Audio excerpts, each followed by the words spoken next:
most famous physical therapist on the internet.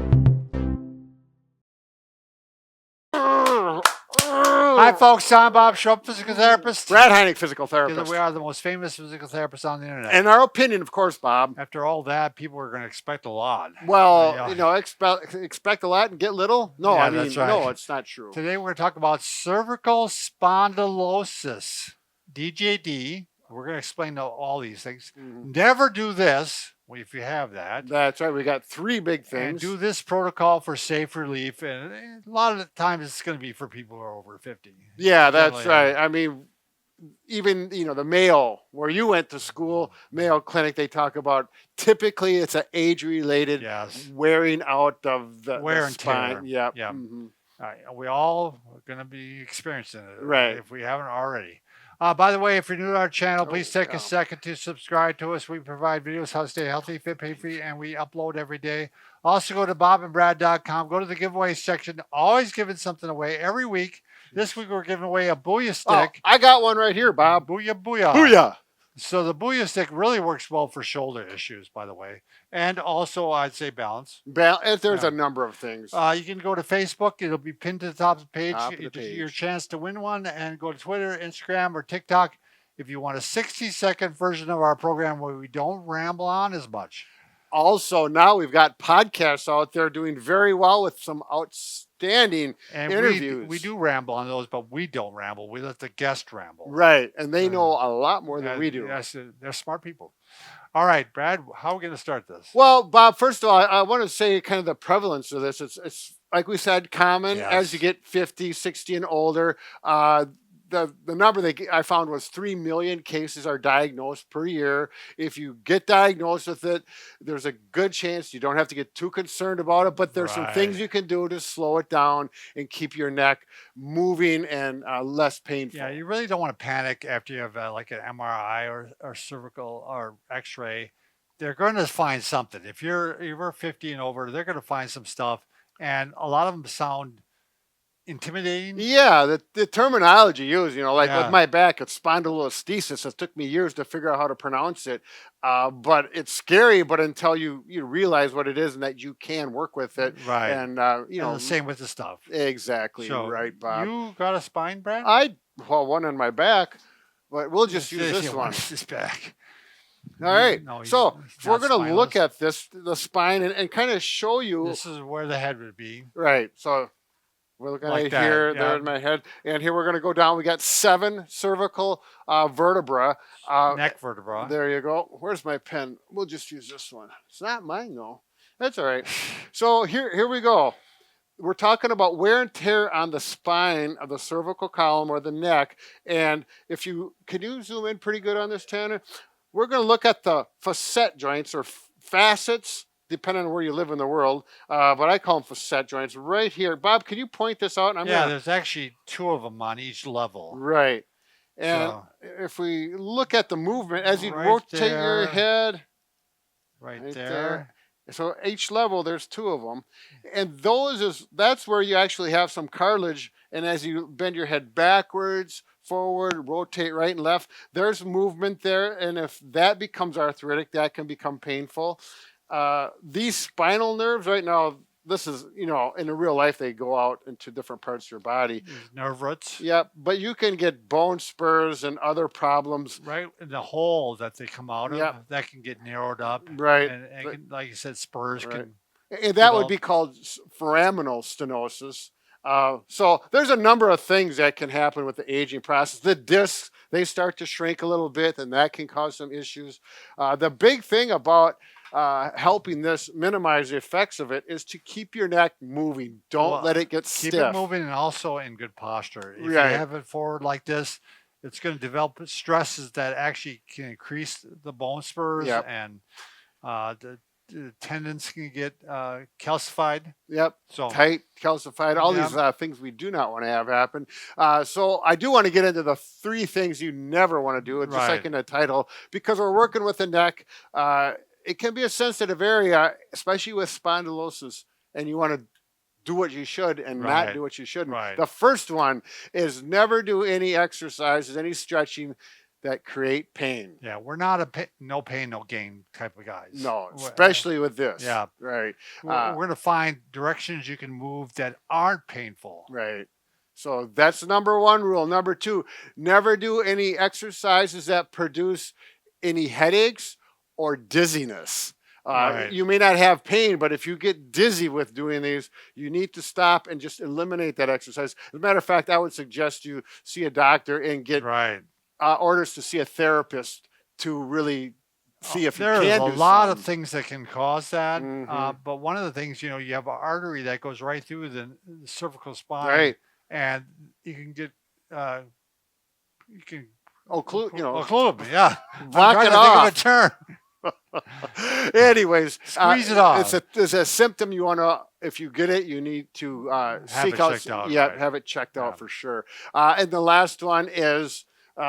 We really like these massage guns, but we say never use a massage gun on your neck. Yeah. For sure. They're just too aggressive. You're gonna What are you doing there, I Bob? was doing it for the camera. Yeah, it's yeah. I actually did use one on a patient the first time I ever used one. It was not one as aggressive as this, and he was not comfortable with it. And I realized very quickly why. I've done it myself too. I did it to myself, and I Yeah. was like, "Oh my God, you don't want to do this on somebody's neck." No, absolutely not. Don't even consider it. So what we can do and what we'd like you to do to help with this diagnosis to maintain and help you out is We'll get things moving. get things moving, and then the posture thing, we're posture going to thing. address that with the first exercise. But a good time to do these exercises, it might be after you take a shower and Sure. get some good warm water running on it. You can use a hot pack on it if you'd like. So that's once a month for you. What's that, a hot pack? shower. Oh, a shower? Yeah, well, whether I If you need it or not. not. Okay, let's get to the first one. I'm going to show from this angle. Get yourself in a nice firm upright chair like I have here. You don't have to, but it works a lot better. Much better than in a soft cushy chair, because you want to get your bottom all the way back in, get your posture of your spine from your belt line all the way up to your shoulders in good. So we're here, we're going to this low position, and then we're going to do the chin tuck, which we've, like Bob says, we've talked about these in nauseum over the last 10 years, and we're going to do it more. So you're not bending down, Yeah. you're not bending up, you're going straight back. Yep. Now this serves two purposes. One, you're getting some movement, especially at the upper cervical spine. Yep, up here. And two, it tells you where your neck should be. Sure. It's self-correcting your neck. So this is a reminder. You do these throughout the day, and you're like this, and all of a sudden you do that, and you go, "Oh, I'm supposed to be back here." There you go.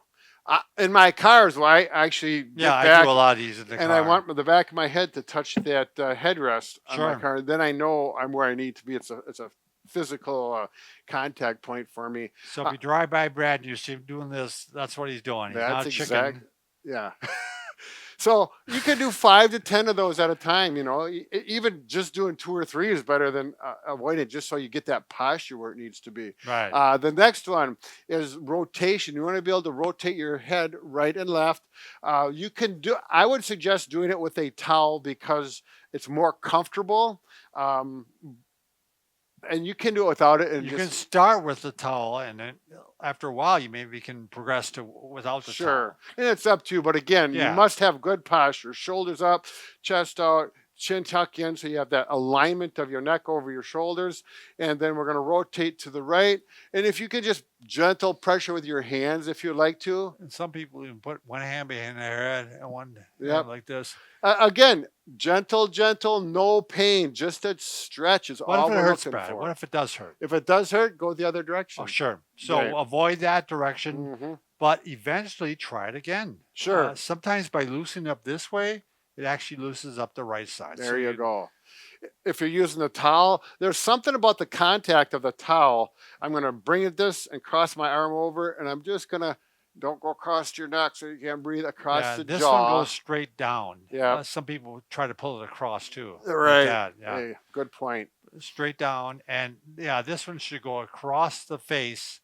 Upper chin, lower Right- chin level. Right below the ear, that jaw. And it's amazing the difference, how much more comfortable this Yes. can feel as opposed to this. And then, of course, you want to go the other direction. Oops, That's a great way to start. And lastly, but this is a big caution, Yeah. is you want to maintain your ability to look up. Yeah. And with spondylosis, that will become limited. It can be. Right. So, and this is where I'm going to say definitely use a towel. To start. Yeah. Again. So I'm going to sit again in a firm chair. We're going to look up. You know, again, if you get sharp pain or dizziness with this in particular, you're just not going to do it. You know, you need to see some. The other warning professional. is if you have pain down the arm or somewhere, right, then you don't do it either. So like if you do this and it causes pain down the arm. Yep. So it's not just in the neck that we're looking Right. at, or between the shoulder blade if it sends pain down there. We're just looking for some central stretching in the neck. You can change the angle which you pull. You can just support and go back gently and just kind of bump into where it stretches and come forward. You know, look what he's doing. He's starting off with the kind of micro movements, Yep. and then he's trying to go further and further. Right. But start with just a little bit oscillating back and forth. Yep. And I would say, you know, 5 to 10 times, depending on how it's responding. If it feels good and it feels better as you do more, you may want to go up to 10, but I would never go more than 10. You know, if this feels better and it goes better. And then also when you're done doing some gentle stretches, see how it feels when you're done. When you get up and walk around, everything should feel good. If you were to get dizzy or something after you're doing it, that would be a good reason. Good point, because if you get really sore from all this too, you should back off. And you know, like the next day you're having the worst day ever because you did these stretches. Yeah. You may want to hold off, or then it may not be appropriate for you. Right, so right. The one that caused that. Yeah, you may want to wait a day or two between initially when you stretch, but you'll find out as you listen to your body. We're running out of time, Brad. Oh, so my goodness, you want to say be careful out there or something like that? Yeah, take your time with these. Be careful and enjoy the day.